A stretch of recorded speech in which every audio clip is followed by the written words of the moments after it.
perlu nih. Perlu nih. Bener ya.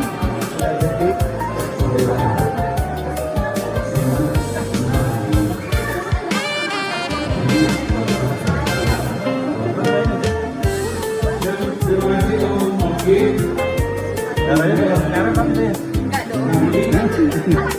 Darah biru. Darah biru.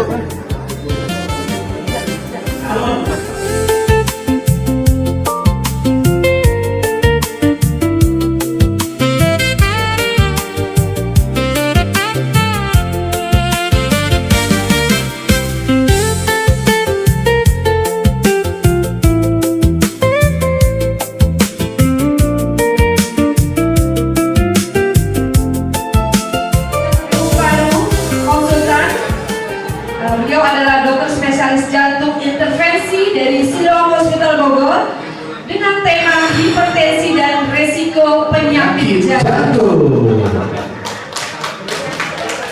Baik, Ibu, Bapak lagi yang masih di luar.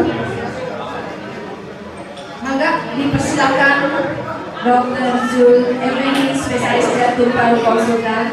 Ya.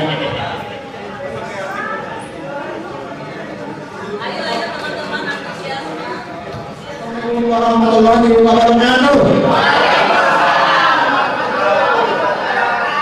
Selamat siang.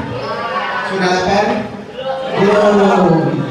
Terima kasih atas kesempatan yang diberikan Pak Siloam dari ini acara reuni ya sebenarnya. Terima kasih saya berikan kesempatan untuk berbagi pada siang hari ini. Ya. Sebenarnya saya mau bertanya dulu. Tadi saya parkir, saya lihat ada mobil logo ini. Di sini ada dokter nggak? Hah? Ada dokter nggak di sini? Saya ngaku deh, saya ngaku. Dokter apa? Saya dokter anak. Oh, Spesialis. soalnya ada pertanyaan. Saya tadi cuma lihat apa? Bukan ya? Yang kan pesertanya dokter semua. Nah, baik. Bulan ini, bulan Mei, ya itu digelarkan sebagai bulan yang hipertensi. Hipertensi, kalau Bapak Ibu lihat di berbagai kota di Indonesia sekarang, baik dokter jantung, dokter penyakit dalam, dokter saraf itu sekarang banyak dari melakukan penyuluhan tentang hipertensi. Mungkin bagi kita ya, ada tensi yang tinggi sampai 180, 190. Kita agak biasa karena nggak ada keluhan. Tiba-tiba stroke, tiba-tiba serangan jantung. Karena memang hipertensi itu tekanan darah tinggi itu dia tidak ada keluhan. Dia tidak ada keluhan. Makanya disebut dengan silent killer, ya, pembunuh berdarah dingin. Ya. Jadi kan memang tidak ada keluhan. Kalau sudah ada keluhan, ya, pusing, sakit kepala, nyeri dada, sesak, itu artinya sudah ada komplikasi. Ya. Jadi jangan tenang-tenang aja. Kalau tensinya 180, 140, ya, itu memang dia tidak ada keluhan. Ya. Nah, yang makanya dibilang pembuluh berdarah dingin atau pembuluh senyap ya. Nah ini data dari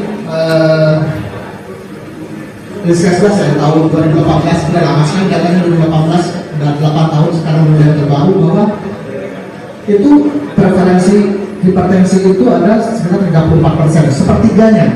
Jadi kalau ada 100 orang yang ada di sini misalnya, kalau kita ambil pukul rata seperti ini, dari 100 orang yang ada di sini, 34 orangnya hipertensi. Jadi ini lumayan banyak ya angkanya. Nah, walaupun ini menurun tahun 2023 30,8% itu masih tinggi sekali, masih tinggi. Nah, ini saya mengingatkan kembali, tekanan darah itu ada dua ya. Kalau kita kan pernah dengar tekanan darah 130/80 ya. Ada atas, ada bawah. Nah kalau atas itu disebut dengan tekanan darah sistolik ya. Tekanan darah sistolik, yang bawahnya tekanan darah diastolik. Kapan disebut hipertensi? Tekanan darah tinggi bila tekanan darah sistoliknya ya, yang atasnya 140 atau lebih, yang bawahnya 90 atau lebih. Salah satu saja ya. Salah satu yang memenuhi itu maka disebut dengan hipertensi. Nah, kita lihat juga nih. Jadi nggak bisa juga kita pukul rata. Orang disebut hipertensi, hari ini kita cek tensi 145 misalnya. Ntar sore dicek lagi 128. Nah, itu tidak disebut hipertensi. Dia kalau di dalam pemeriksaan konsisten di 140 ke atas. Tekanan darah ini bisa berubah-ubah tergantung kondisi. Nah, kita lagi cemas, kita takut tensi naik. Lagi marah, tensi naik. Nanti kalau udah tenang turun lagi. Itu namanya respon fisiologis. Nah, dan juga kalau tensi itu dulu harusnya kalau bapak ibu ke klinik, ya, itu nggak boleh baru datang langsung tensi, itu nggak boleh. Tensinya hampir selalu lebih tinggi daripada aslinya. Biasanya naik sekitar 20. Jadi kalau mau tensi di rumah sakit atau di klinik dimanapun harus istirahat dulu minimal 5 menit. 5-10 menit, tenang dulu, karena standarnya adalah tensi diperiksa pada waktu kita tenang, relax. Kalau kita lagi cemas, ya ini nggak akurat tensinya. Jadi tensinya yang akurat kan saat kalau mau berobat harus istirahat dulu 5-10 menit, dosa dulu, jangan cepat pulang. Oke. Nah, tensi itu timbul karena apa sih sebenarnya? Karena ada jantung yang memompa. Ini jantung, ini pembuluh darah, ya, jantung di sini, dan jantung memompakan darah ke seluruh tubuh. Nanti tensinya dicek di pembuluh darah tangan ini, bisa tangan, bisa kaki, tergantung kondisinya. Jadi tekanan darah itu muncul karena ada darah yang dipompakan oleh jantung sehingga menimbulkan tekanan. Nah, saat jantung memompa, jangan jantung memompa begini, pompa, terus dia relek lagi, pompa, relek lagi. Nah, saat dia memompa itu tekanan darah tinggi sekali. Nah, itu disebut dengan tensi sistolik. Nah, yang tinggi, yang atasnya. Terus saat jantungnya relek lagi, tekanan darahnya turun. Nah, tekanan darah yang lebih rendah itu disebut diastolik. Jadi tensi itu ada dua. Pada saat dia pompa, namanya sistolik. Pada saat jantungnya istirahat, releks, namanya diastolik. Maka tensi itu ada dua, ada atas dan bawah. Di saat-saatnya releks, tensi yang bawah itu adalah tensinya. Nah, jadi darah dipompakan dari jantung ke seluruh organ tubuh melalui pembuluh darah. Ya, pembuluh darah ini ada 3 lapis ya, lapisan yang paling dalam, yang tengah, dan paling luar. Ya. Nah, ini pembuluh darah itu dia bisa mengembang, bisa mencium ya, bisa mengembang mencium sesuai dengan kebutuhan. Nah, apa yang terjadi kalau seandainya tekanan darah kita tinggi? Saya jelaskan dulu.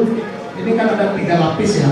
Lapis pertama ini gunanya untuk melindungi pembuluh darah ini dari zat-zat yang berbahaya, misal dari kolesterol atau dari dari kolesterol, dari gula ya, gula yang berbahaya dan zat-zat aktif, zat kimia lain ya, yang bisa merusak dinding pembuluh darah ini. Nah, lapisan paling dalam ini bergunanya untuk melindungi.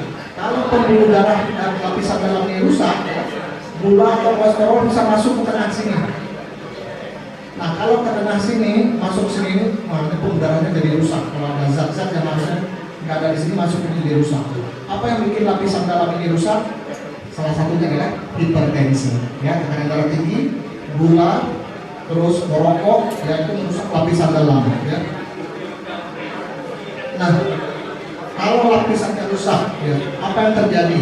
Hipertensi itu bisa menyebabkan 2 hal. Ya. Kalau bapak-bapak bayangkan ada selang dikasih pompa ke sebelah kanan, kira-kira selangnya gimana? Melar ya. Ya, bisa ada 2 ya.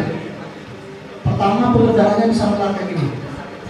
Nah, kalau dia melar begini, risikonya bisa pecah. Tergantung lokasinya. Ya kan benar pernah dengar kan ada orang stroke pembuluh darahnya pecah gitu. Langsung masalah langsung. Ya. Atau pembuluh darah lapisan dalamnya rusak sehingga terjadi penyempitan. Plak ya, aterosklerosis juga timbul penyempitan ya. Ini akibat bisa juga bikin stroke dan lain sebagainya. Nah, intinya hipertensi itu merusak pembuluh darah.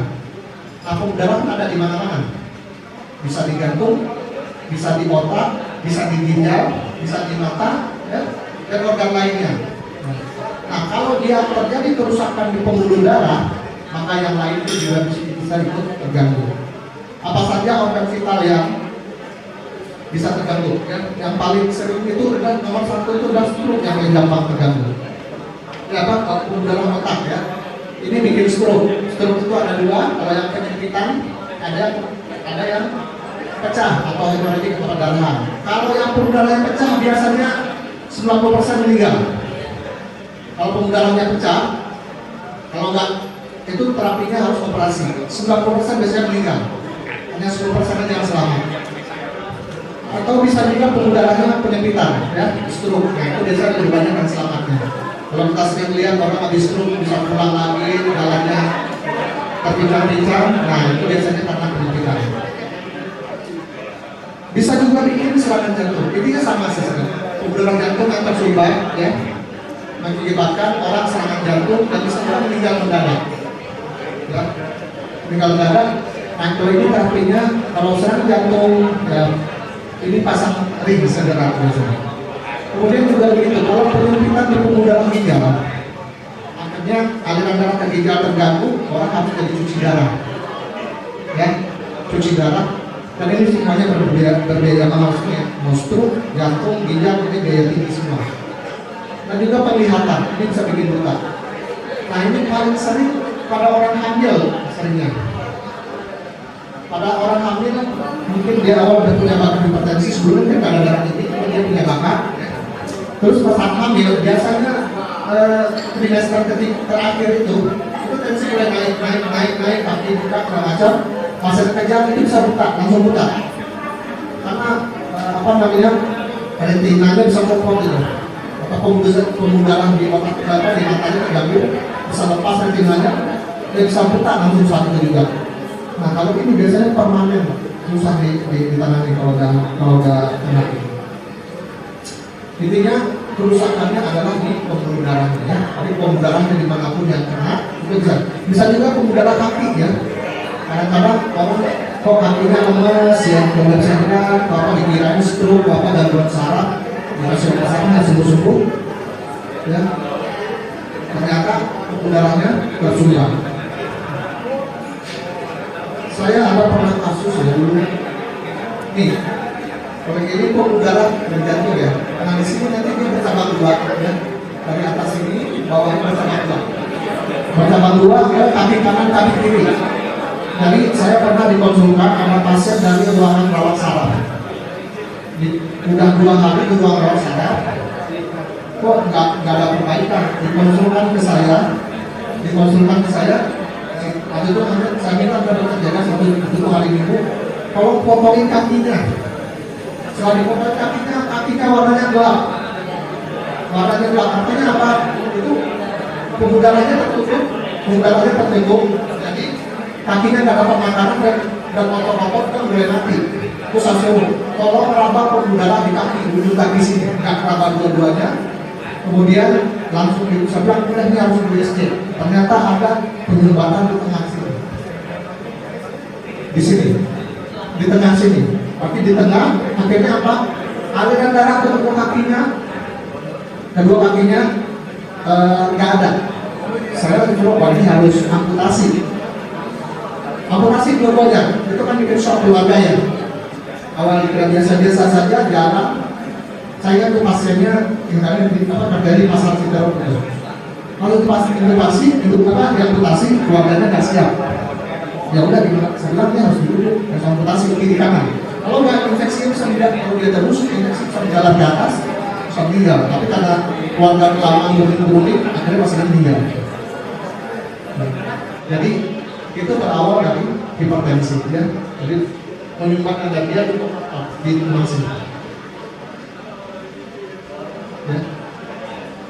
Nah, bagaimana cara menjaga tips menjaga hipertensi? Yang pertama, batasi konsumsi garam. Ya, batasi konsumsi garam itu yang paling penting. Ini kan karena garam ini kuat sekali untuk hipertensi, karena garam itu mengakibatkan salah satunya menarik cairan ke dalam pembuluh darah sehingga tekanan darah tinggi. Kemudian membuat pembuluh darahnya jadi kaku, tidak elastis, jadi tekanan darahnya cenderung tinggi. Kemudian ya obesitas ya, berat badan, ya.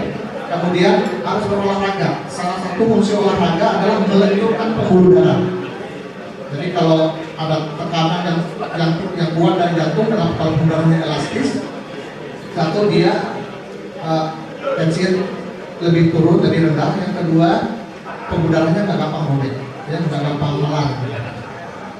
Kemudian stop merokok, ya karena merokok itu menyebabkan pembuluh darah yang tadi saya sebutkan, lapisan dalam dari pembuluh darah itu jadi rusak, ya. Kemudian ada namanya diet, ya.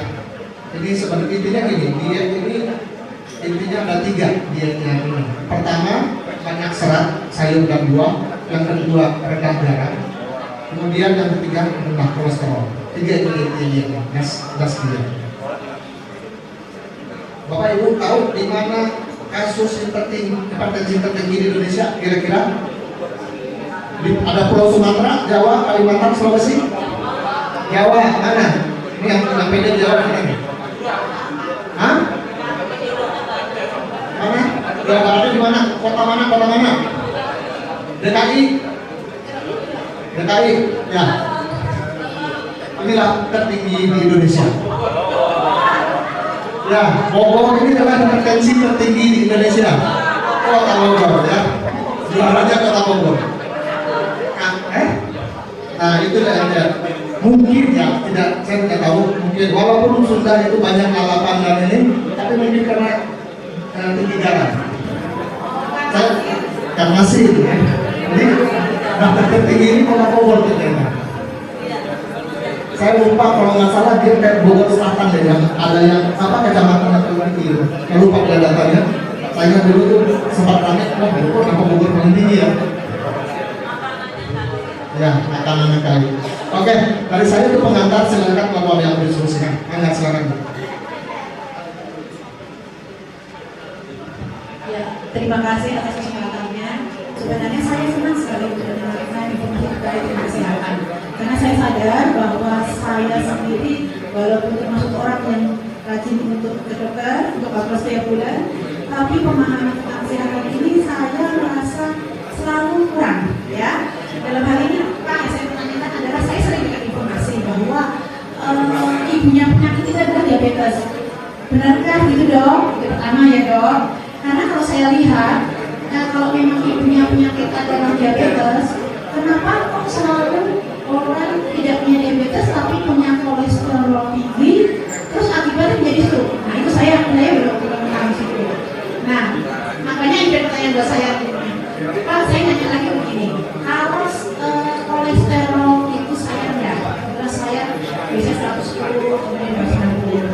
Tolong jelaskan ke saya, apa sih artinya atas dan bawah itu? Untuk apa? Dan bagaimana saya bisa mencapai angka tersebut idealnya? Pertama, karena saya lihat bahwa saya sendiri tidak makan lemak sama sekali dalam makan kulit, tapi saya makan sayur, buah dan sebagainya, tapi saya hitungannya katanya kolesterol ada LDL, ada triglycerida. Kok LDL saya hitungannya tinggi ya, misalnya gitu ya. Nah, itu bagaimana? Terus kemudian kalau itu saya tidak turunkan, saya sudah olahraga, kira-kira solusinya apa sih? Yang diabetes sementara, Bapak tadi bilang kalau misalnya kan misalnya kita suruh kalkulasi mana diabetes, kolesterolnya apa? Kolesterol hipertensi kolesterol dan hipertensi ya, beda kan? Kemudian bagaimana juga dengan kolesterol Pak? Nah, kolesterol dan hipertensi sama diabetes tadi. Saya masih beda, tapi masih ragu. Kalau dibantu saya banyak pertanyaan. Terima kasih. Ibu mendapatkan gift dari Siloam Hospital Bogor. Jadi diberitahukan untuk penanya ya, Pak penanya pertama tadi Ibu udah ya dok ya, dapat gift ya 1 ya. Berarti nanti ada 3 lagi yang bisa berpeluang mendapatkan giftnya. Jadi jangan lupa bertanya. Maka Jadi intinya, ini penyakitnya adalah penyakit pembuluh darah. Ya, nomor 1 itu penyakit pembuluh darah. Bisa di kepala, di otak, stroke, bisa di jantung, ya serangan jantung, bisa di ginjal, bisa di penajam. Intinya 1. Nah, ibu tadi bilang, wah diabetes, ibunya penyakit, bapaknya siapa itu? Jadi ini. Jadi ada faktor risiko yang faktor risiko tinggi untuk orang dapat penyakit pembuluh darah. Nomor satu memang diabetes. Paling cepat merusak pembuluh darah itu nomor satu diabetes. Nomor satu itu paling cepat rusak. Kemudian yang kedua baru hipertensi, baru merokok, baru kolesterol, baru yang lain-lain. Memang diabetes itu nomor satu merusak pembuluh darah. Kalau saya yang biasa pasang ring ya, kalau lihat kalau orang hipertensi atau orang orang rokok kanker juga. Kalau hipertensi atau kolesterol itu kerusakan pembuluh darahnya nggak masif. Jadi kalau pembuluh darah panjangnya segini paling tapi kalau orang diabetes karena sampai habis semua, rusak semua pembuluh darahnya. Karena dia memang merusak tadi yang lapisan dalam itu, ya. Nah, kolesterol juga begitu. Kolesterol itu juga dia merusak, ya. Jadi dari faktor risiko itu nomor satu nomor diabetes, nomor dua merokok, hipertensi, kolesterol, baru yang lain-lain. Masuk obesitas, kurang aktivitas sebagainya. Nah itu memang. Nah kan ada nilai atas, nilai bawah.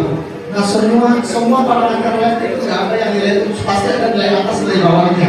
Ya, nilai atas, tensi pun juga begitu ada nilai. Misal tadi saya hanya hipertensi, misalnya hipertensi, tensi rendah. Ya, kalau yang di atasnya maksimal harus di bawah 140, yang bawahnya itu minimal 90. Kalau di bawah 90 itu sebutnya hipertensi. Dua-duanya sama-sama merusak. Nah, dari mengatakan kita topik hipertensi, saya bahas hipertensi aja. Kalau hipertensi, ya tensinya turun atau darahnya orang luka, darahnya bocor, darahnya hilang, tensi turun, roknya hipertensi banyak. Nah, ya kalau tekanan darahnya rendah, maka bisa stroke, bisa serangan jantung, bisa jantung bisa berhenti. Mulanya di karena darahnya nggak cukup. Intinya darahnya dia nggak cukup mendorong makanan ke organ. Nah, untuk kolesterol ada nilai kolesterolnya target segini, LDL segini, bawahnya batas. Karena kolesterol itu juga dibutuhkan oleh tubuh, bukan berarti wah kita takut sama kolesterol kepentingan ada terus turunkan sedang-sedangnya. Karena kolesterol itu juga dibutuhkan untuk otak, untuk saraf. Karena saraf itu butuh kolesterol, ya untuk kesehatan saraf dan lain-lain itu butuh kolesterol. Buat libido juga butuh kolesterol. Kalau nggak ada nanti bapak-bapak melambai nanti. Kalau nggak ada kolesterolnya, ya. Jadi kolesterol itu ada memang dibutuhkan juga cukup, tapi dalam batas rentang yang tadi dari sekian sampai sekian, ya. Dan kolesterol itu kan kolesterol jangka LDL ya. Tiap orang tuh beda-beda targetnya. Kalau seandainya orang tidak punya penyakit jantung, tidak punya stroke, nggak punya penyakit apa sehat-sehat aja, LDL di bawah 130 oke. Tapi kalau orang sudah pernah stroke, pernah sakit jantung, tidak terbukti punya sakit jantung, itu LDL-nya kalau bisa di bawah 70. Ini beda ya, yang 130 oke. Yang satu lagi di bawah 70, minimal di bawah 100, jadi beda-beda. Itu tergantung kebutuhan ya, jadi nggak sama. Oh yang ketiga lagi.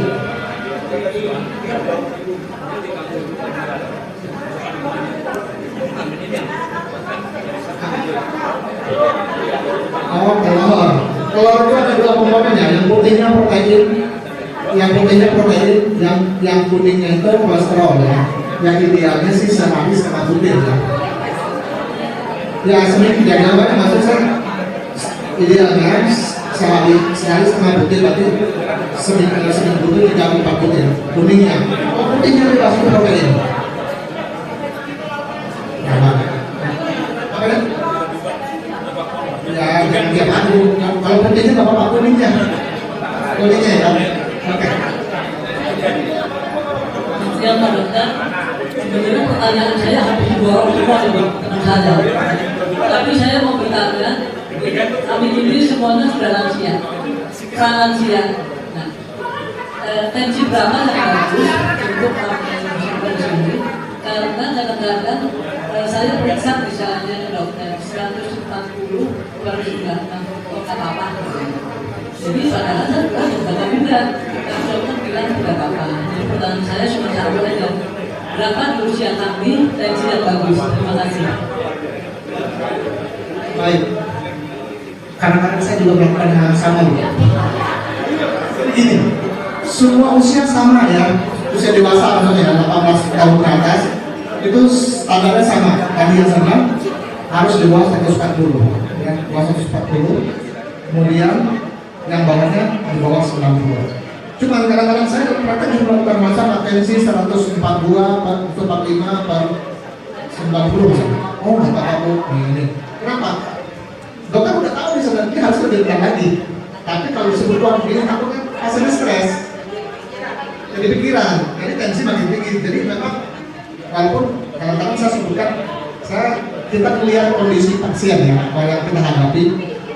Oh, ini orang ini kalau kita sebutin, tensi bisa makin naik nih. Ya, sebenarnya 140 memang tinggi, cuma nggak terlalu. Secara ini seharusnya tidak mengakibatkan kerusakan pada organ-organ yang tadi 140 ya. Pada ginjal, jantung, macam mungkin yang apa 150, dan lama itu baru. Ini kan sekarang 140. Bulan depan kan belum tentu 140. Daripada saya bilang sekarang, wah ini bahaya nih, ini besok datang, bulan depan 150 datangnya. Gitu. Jadi memang sebenarnya tensinya semua umur sama dewasa 18 tahun ke atas itu di bawah 140, atasnya bawahnya di bawah 90. Tapi memang kalau kondisi tertentu dokter memang mau begitu, saya itu udah di sana.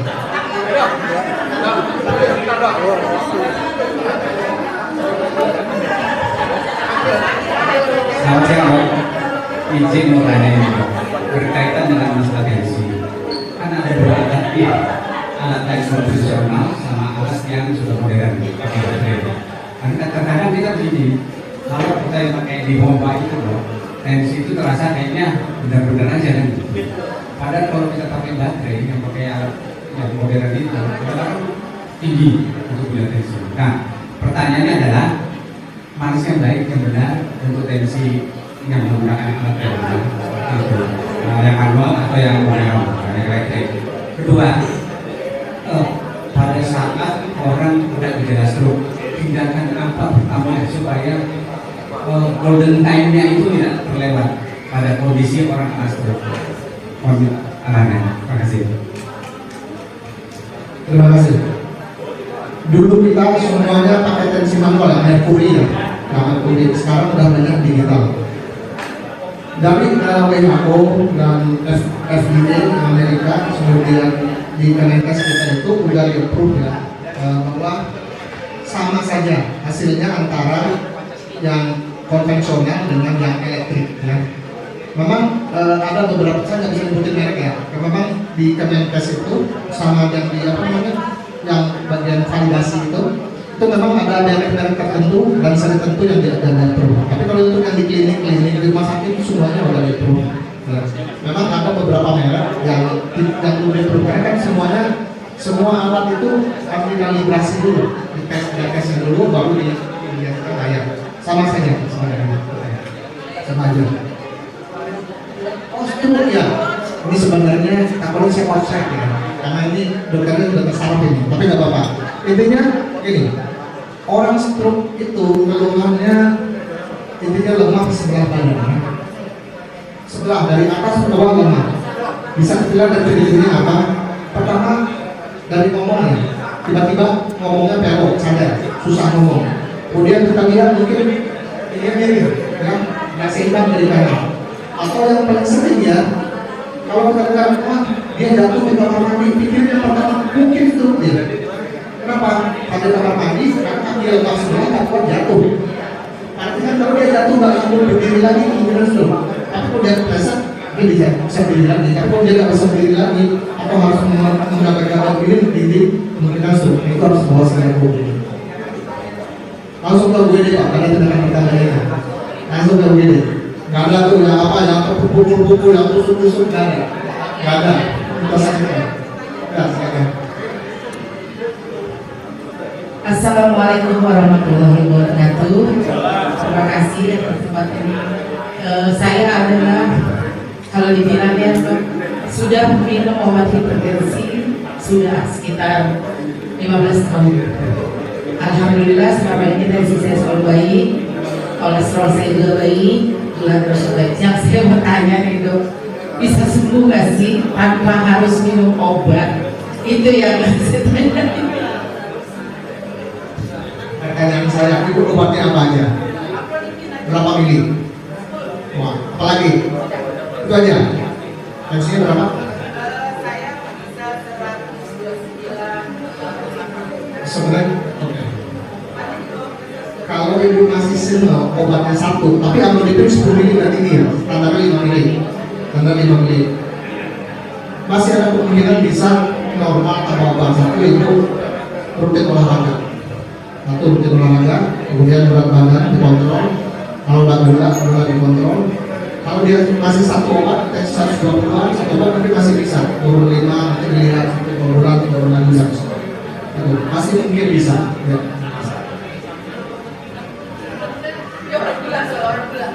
Tapi lo bisa menghindari kata dokter kalau memang tidak sudah terkena penyakit darah tinggi itu sudah wajib minum obat yang lagi terus misalnya apa ya waktu gula saya masih sekitar 140 itu kenapa ya kalau kenapa gula darah puasa lebih tinggi dari gula darah tidak puasa makan. Ini data penyakit dalam sebuah ini. Jadi gini, tadi bilang tensi ya. Tensi memang tensi itu agak ini ya, agak tinggi ya. Kita harus ingat benar-benar. Beda sama gula. Kalau tensi memang kemungkinan besar di umur seumur hidup. Tapi masih ada harapan untuk di apa namanya? Diturunkan dosisnya, masih ada harapan di stop dengan gula hidup ya. Kemudian untuk gula sampai saat ini belum ada yang bisa obat yang bisa menyembuhkan gula diabetes. Yang ada itu yang mengontrol gula darah. Ya. Jadi gula darah terkontrol karena obat-obatan. Ya. Nah sekarang memang ada beberapa kondisi tertentu dia kembali ya terbalik, harusnya kan gula puasa lebih rendah daripada gula habis makan ya. Dan kembali memang itu kalau suami merasa salah saya jelaskan dari dalam itu namanya intoleransi pada puasa. Tapi di dalamnya itu lebih baik dari dalam kita selama. Ya. Kalau kolesterol normal,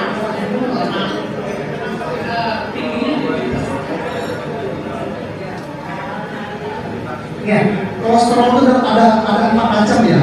Satu kolesterol lokal, yang kedua kolesterol baik (HDL), yang ketiga kolesterol jahat (LDL), yang keempat trigliserid. Ini prosesnya beda-beda, bro. Ya, prosesnya beda-beda. Ya. Kalau khusus yang dua ini kan hampir sama, yang lain hampir sama. Yang khusus trigliserid prosesnya agak beda. Dia berhubungan dengan karbohidrat. Ya, orang-orang dan itu juga biasanya ada kaitan di metabolisme tubuhnya. Jadi ada orang yang punya bakat cenderung walaupun makan nasi sedikit trigliseridnya tinggi. Ya itu memang ada dari genetiknya. Ya, jadi beda sama yang lain ya. Sama yang lain selain LDL itu memang prosesnya melalui proses asupan lemak. Tapi kalau trigliserid berawal dari karbohidrat, nasi, oil kebutuhan. Obat itu beda sendiri. Nah, dulu. Nah, kalau trigliserid terlalu tinggi bahayanya apa? Bahayanya trigliserid terlalu tinggi nanti dia bisa mengeras, bisa jadi jantung penuh. Jadi kayak orang sakit jantung, jadi harus dioperasi. Ya, kalau kan tinggi kental jadi membantu.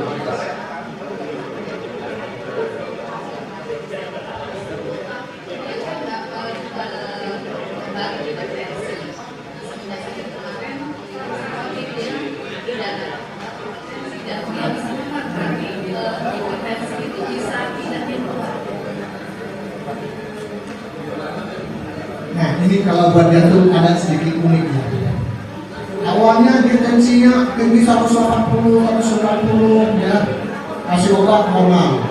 Tiba-tiba tensinya drop, mungkin lama itu dokter langsung turunin dosis. Obatnya mungkin dulu ada 3 macam, turun 2 apa masih rendah juga deh, jadi 1. Tiba-tiba di stop semua obatnya. Nah ada beberapa kemungkinan ya. Kemudian yang pertama mungkin pembuluh darahnya terlalu gede. Yang kedua mungkin pompa jantungnya menurun, nanti membengkak, pompa jantung menurun. Jadi kalau normalnya, normal tensi itu kan bawahnya 90 ya. Pada orang-orang tertentu pompa jantung dalam lemah bisa aja tensi cuma 80, tapi kan tengah-tengah aja. Tengah-tengah aja kenapa? Karena tubuhnya udah beradaptasi dengan pompa jantung yang lemah. Jadi tubuh itu punya mekanisme kompensasi. Kalau pompa jantung kita udah lemah, tubuh akan coba dulu kompensasi sampai saat tertentu tubuh nggak sampai kompensasi jadi satu gitu. Jadi pada bisa di pompa jantung itu normalnya 53% ke atas. Jadi sakit pompanya udah turun dari 30, 20. Rasa itu tensi akan turun. Jadi turunnya bukan karena tensinya turun, tapi pompanya jantungnya melemah. Ya, ikutin. Jadi banyak itu, saya juga banyak seperti itu yang awalnya pasien dapat obat hipertensi, karena lama-lama tensi makin drop, dan obatnya pasien itu di stop. Karena pompa jantungnya nggak terlalu lemah. Komplikasi dari hipertensi yang lama.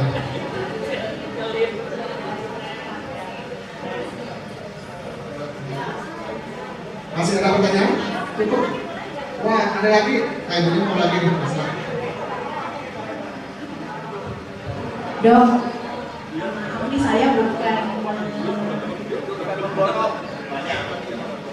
saya nanya jadi dari nanti. Kalau saya dapat info, kalau menurut saya kalau ini salah, kalau kita kebiasaan dengan statin, statin atau obat-obatan seperti itu, apakah menjadi ketergantungan? Artinya gini loh dok, sakit A jadi sakit B, tadi obat satu jadi 2, 2 jadi 3. Itu kan yang sampai tersebar di masyarakat. Artinya kalau kita sudah minum obat itu tidak bisa akan berhenti minumnya, justru akan bertambah jenis obatnya. Nah, apakah itu tidak menjadi ketergantungan dan berefek ke penyakit yang lain? Itu yang saya bagikan. Terima kasih. Terima kasih. Statin yang bikin ketergantungan itu obat psikotropika. Statin tidak termasuk obat psikotropika. Jadi statin obat jantung itu tidak berjantung, obat hipertensi itu tidak ada yang bikin ketergantungan. Jadi sebenarnya dokter itu akan melihat ibu tidak obat pasti ada indikasinya. Misal gini, awalnya hipertensi ya. Awal hipertensi masuk ke hipertensi aja. Apakah obat hipertensi itu tergantung sama obat? Bukan. Ternyata dia selain hipertensi itu ada masalah lain efek dari hipertensinya. Pompa jantungnya mulai turun. Apa obat buat pompa jantung? Oh ibu ternyata hipertensi lebih tanda-tanda penyempitan nih. Kasih obat pengencer darah. Itu sebenarnya itu bukan karena itu ibu ini dan bapak bukan. Itu dia melihat perkembangannya. Bisa statin itu nggak bikin aman bu. Sesuai kebutuhan. Bahkan kalau misalnya jadi gini. Statin itu kan obat kolesterol. Nah untuk orang-orang yang punya penyakit jantung koroner, ya, orang yang ada penyempitan, orang yang dari pasar itu minum statin seumur hidup. Fungsinya statin itu ada banyak selain buat kolesterol. Pertama dia akan menstabilkan pembuluh darah. Jadi kalau orang tidak ada koroner penyempitan itu pembuluh darahnya rapuh, gampang robek. Jadi statin itu menstabilkan pembuluh darah, membuatkan pembuluh darah dia tidak robek. Kalau pembuluh darahnya robek itu bisa serangan pembuluh darah. Kemudian statin itu sebagai juga antioksidan, ya. Antioksidan di tubuh, di dalam tubuh itu banyak radikal bebas. Nah dia itu sebagai antioksidan itu memakan radikal bebas. Secara teori itu ada faktor genetik akan menjadi 5%. Nah kalau kita pengen tahu ada faktor keturunan enggak? Ya pokoknya akan harus cek genetik. Tapi itu kan mahal, dan itu nggak mungkin orang nggak ada turun tiba-tiba kita periksa. Tapi ada tanda-tanda petunjuk yang bisa kita pakai. Apakah ini ada faktor keturunan apa enggak? Yang pertama, kalau di keluarga yang sekarang banyak yang kena penyakit jantung koroner usia muda. Kalau dulu teorinya, ini teori dulu ya. Kalau di banyak di keluarganya adik kakak itu penyakit jantung koroner usia di bawah 40 tahun. Kemungkinan ada faktor genetik. Tapi itu dulu, ya. Sekarang yang 30-an juga banyak penyakit koroner karena faktor gaya hidup. Ya. Jadi memang umur 40 sudah tidak valid lagi sekarang karena belum ada penelitian lagi. Tapi yang rata-rata sih memang kalau yang punya penyakit jantung koroner, saya ada punya 2 pasien yang gitu. Adik kakak itu semuanya 20-30 sudah kena. Nah, Dan itu pasien khawatir dan kadang-kadang dari saja ternyata dia benar juga ada penyakit juga. Jadi memang satu banyak yang benar-benar di keluarga sekarang usia muda, itu yang pertama. Yang kedua, di keluarga ada meninggal mendadak usia muda tidak diketahui penyebabnya. Ya, paling sering orang meninggal mendadak itu ya karena serangan jantung, bukan kecelakaan, kan? Dia nggak ada gula, nggak ada kolesterol, nggak ada apa-apa, tiba-tiba meninggal mendadak aja. Nah itu kemungkinan genetik. Nah kalau yang ada di keluarga seperti itu, nah patut diperiksa, dicek. Jadi kalau nggak ada yang usia mudaan, ibunya penyakit jantung udah umur 50 tahun, 60 tahun, bapaknya saudara dan tua semua, kemungkinan besar bukan. Oke, jadi intinya faktor genetik itu apa namanya pedomannya usia muda. Oke, dokter.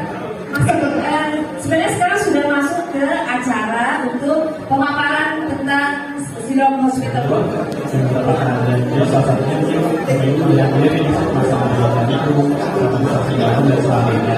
Ini juga di rumah sakit Siloam Hospital Bogor itu dari Senin sampai Sabtu. Baik, mungkin sebelumnya saya mau mengatakan mengenai profil rumah sakit Siloam Hospital Bogor. Jadi kita kami dari rumah sakit Siloam Hospital Bogor, perkenalkan saya dengan Deka. Jadi dari tim bisnis development atau marketing rumah sakit Siloam Hospital Bogor. Jadi rumah sakit Siloam Hospital Bogor ini merupakan bagian dari rumah sakit Siloam Hospital Bogor yang mungkin dalam dilihat sama rumah sakit Siloam. Jadi saat ini kami ada 41 rumah sakit dan terus berkembang termasuk di Bogor. Dan juga ini untuk mengetahui pengalaman kemudian layanan kesehatan di rumah sakit ya. Beberapa rumah sakit ini itu merupakan rumah sakit masuk kategori premium spesialis karena ada beberapa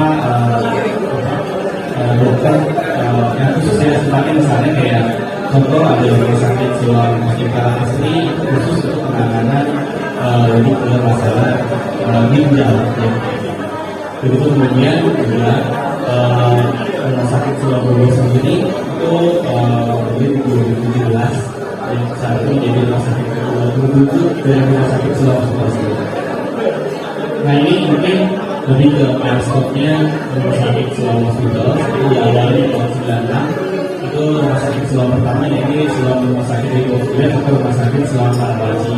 Kemudian cerita 2017 Siloam Hospital Bogor itu lalu berdiri berdasarkan dengan tiga rumah sakit lainnya yaitu Jogja, Siloam Bekasi dan juga Bangkalan. Dan kemudian di 2020 ada Siloam Sukabumi. Kemudian waktu itu kondisinya pandemi Siloam yang sebelumnya menjadi dedicated rumah sakit rujukan COVID, sekarang juga menjadi rumah sakit kembali. Dan terus berkembang mungkin yang terlalu saat ini yaitu ada rumah sakit Siloam Hospital di Semarang.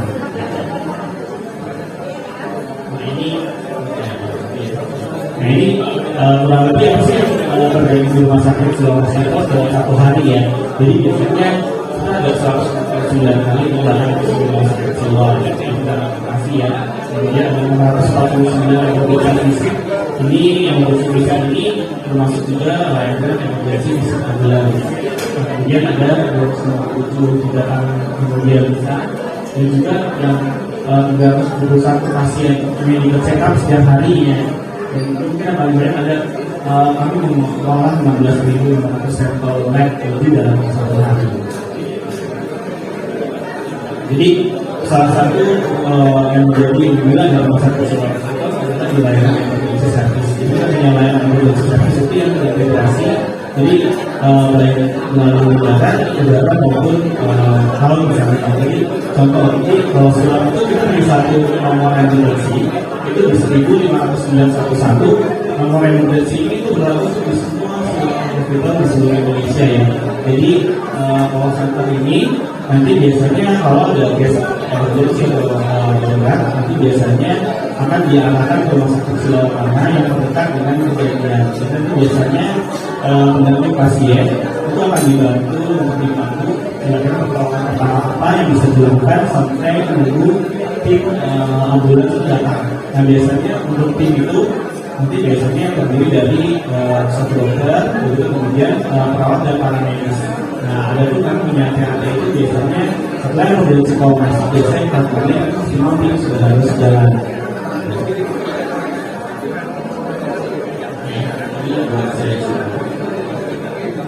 Jadi ini ya kalau misalnya rumah sakit Siloam itu ini mempunyai standar khusus yang pelayanan dan kemudiannya dan maksudnya yang satu langkah mungkin kita sudah bisa di atas yang lain. Jadi contoh ya, jadi rumah sakit Siloam itu sebagai rumah sakit swasta pertama kali mendapatkan akreditasi BCI internasional.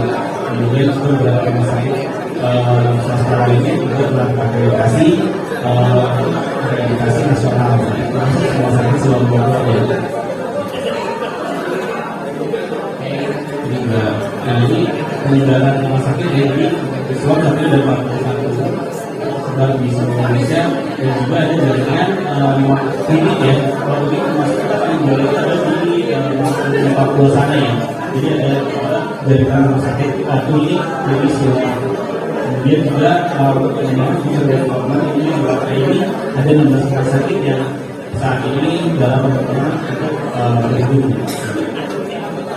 Ini kalau saya juga dari rumah sakit Siloam Bogor kan. Kalau rumah sakit Siloam Bogor sendiri, jadi kita lokasinya itu sangat strategis. Jadi di jalan raya Jalan ini kalau sahabat PP yang mungkin dari luar Bogor atau masuk Bogor dari kota Borawi biasanya nanti luar Bogor belok kanan ke arah jalan raya Jalan nanti ketemu Kebun Raya. Jadi kita memang menjadi Kebun Raya. Saat ini kita juga kampus yang spesialis spesialis dengan kapasitas kurang lebih 100 ya. Terkait dengan Bogor Tengah, bukan yang juga membayar Bogor. Nah, secara umum dan fasilitas kita ambil hampir semua sama. Kemudian sebenarnya yang menjadi itu adalah salah satunya sesuai dengan sama kesehatan masyarakat. Dan ini yang membuat yang lain kota Bogor ini juga seperti ada ya hanya untuk SKS tadi atau mahasiswa dan mungkin trauma kesalahan ya bisa seringkali butuh diagnosa yang lebih baik ya semua karena terjadi ada kita juga ada SOPI kemudian MBA juga screening untuk masalah risiko di depan. Kemudian SPM itu buat mencari informasi dan juga ada komunikasi. Komunikasi itu dunia dan screening breast cancer. Ini untuk fasilitas kamar. Jadi bukan hari ini itu acara hari ini bukan masalah suami itu meminta kita seperti hari ini karena kita terus terang kita berbicara sama Indonesia ya.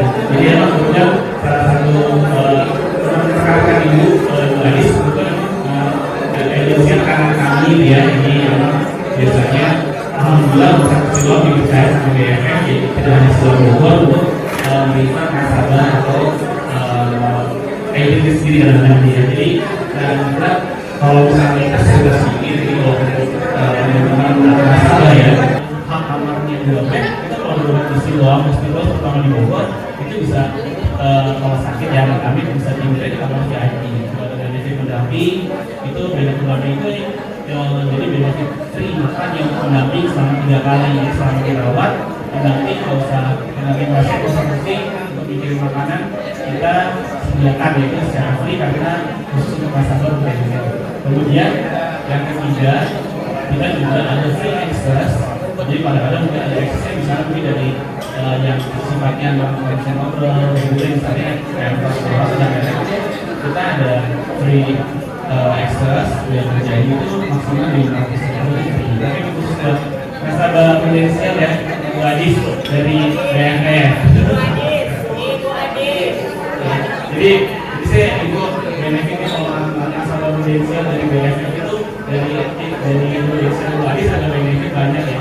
Kalau misalnya udah diupgrade itu debitnya di itu jadi pendamping maka 3 kali free biasanya free akses dari 500.000 tapi itu khusus buat nasabah Indonesia dari BFF. ada karena saya boleh saya ulang lagi, jadi kalau siap rekaman untuk masa confidential itu kita nggak cuma satu tingkat, maksimal bisa 2 tingkat. Jadi kalau haknya tadi yang saya jelasin itu kalau hak yang 2 bed, misalnya 2 bed berarti bisa naik 2 tingkat, itu berarti ke VIP gitu. Kalau yang pakai 1 bed di VIP berarti bisa ke VIP ya. Pastinya bedanya lebih besar, kamarnya begitu ada suhu, bedanya di Bogor Raya Bogor, kalau di Bogor beda Bogor Raya itu lebih hijau, harapannya biar lebih cepat sehat, gitu ya, bisa pulang lagi ke rumah. Jadi ya itu sebenarnya sih memang kita ada kerjasama khusus dengan Prudential BFF. Jadi baru itu ya. Jadi kalau di Silang Bogor ada beberapa layanan unggulan ya, atau center pertama itu adalah health center. Itu kenapa makanya hari ini kita juga bujuk Dr. Zul untuk bisa jadi speaker di acara hari ini, karena memang salah satunya adalah unggulan di Rumah Silang Bogor ada konsentrasi. Jadi kita juga bisa melakukan intervensi ya. Jadi Dr. Zul juga karena bisa melakukan kerja itu dan juga bahkan untuk operasi misalnya kayak udah pas bulan seperti CABG atau bypass juga bisa ada sebaiknya bisa lakukan di Rumah Silang Bogor. Selain itu juga beberapa kasus jantung untuk case aritmia pun juga bisa menangani dalam konsultan aritmia dengan dokter Tia. Kemudian kita di Brain Center, jadi Rumah Sakit Silang Bogor ini juga menjadi salah satu rumah sakit rujukan untuk stroke ya, karena kita punya namanya stroke clinic. Jadi kalau pasien stroke itu nanti mulai dari penanganannya kan sangat disesuaikan dengan kondisi case-nya stroke. Jadi mulai dari cover, dari standar segala macam, dan juga nanti ruang intensif kayak itu juga nanti ada ruang khusus buat pasien yang stroke. Kemudian stroke clinic atau stroke clinic itu lebih ke ortopedi ya, jadi kasus trauma baik itu juga salah satunya kita juga menjadi salah satu pusat rujukan untuk kasus-kasus kecelakaan kerja dari peserta BPJS tenaga kerja. Jadi kasus kecelakaan kerja yang baik di jalan raya gitu ya, ataupun mungkin di tempat kerja ya. Jadi kan sekarang di BPJS tenaga kerja juga ada juga pekerja mandiri, termasuk yang di cover yang kedua adalah atlet. Jadi yang masuk kategori atlet juga kita bekerjasama dengan melalui BPJS tenaga kerja itu untuk penanganan kasus-kasus yang terjadi pada atlet. Nah kemudian menurut center juga beberapa salah satu keunggulannya adalah mendapatkan SPL yang lebih minimalisasi untuk menjaga kerja yang berkembang. Dan kemudian yang terakhir adalah bicara. Jadi keunggulan ini memang Silang Bogor yang layanan kayak seperti udah yang khusus jadi terpisah khusus buat unggulan, karena kayak memang ada unggulan yang dinyatakan saat unggulan di rumah sakit Silang Bogor sebelumnya. Oke, jadi demikian untuk narasumber kita hari ini dengan Dr. Zul ya, beliau sangat informatif sekali ya, mungkin boleh berikan pengetahuan buat Dr. hari ini ya. Jadi nanti kalau beliau praktek di Silang Bogor dari Senin ke Sabtu ya, sampai Jumat lah, sampai Jumat. Nanti kalau jadwalnya kita di Silang Bogor punya aplikasi Bapak Ibu, namanya aplikasi Misi Doang. Jadi aplikasi Misi Doang itu bisa di-download melalui handphone Bapak Ibu. Dan itu tak hanya pakai Silang Bogor lain, tapi semua sekalian masyarakat Silang. Kira-kira dokter apa yang dokter apa yang sakit Silang mana, itu bisa langsung ada daftar ke situ. Jadi nanti sampai rumah sakit udah nggak perlu daftar lagi, tapi tinggal self check in. Nah kurang lebih seperti itu ya. Jadi mungkin saya ucapkan terima kasih banyak atas waktunya. Saya Bima Deka dari Rumah Sakit Bogor. Salam sehat buat Bapak Ibu semua. Terima kasih. Assalamualaikum warahmatullahi wabarakatuh. Jadi terima kasih untuk tim dari Silang Hospital Bogor. Lalu ada apa nih? Ada free medical check up ya? Hospital Bogor mulai dari pagi sampai check up. Pokoknya lokasi bagus.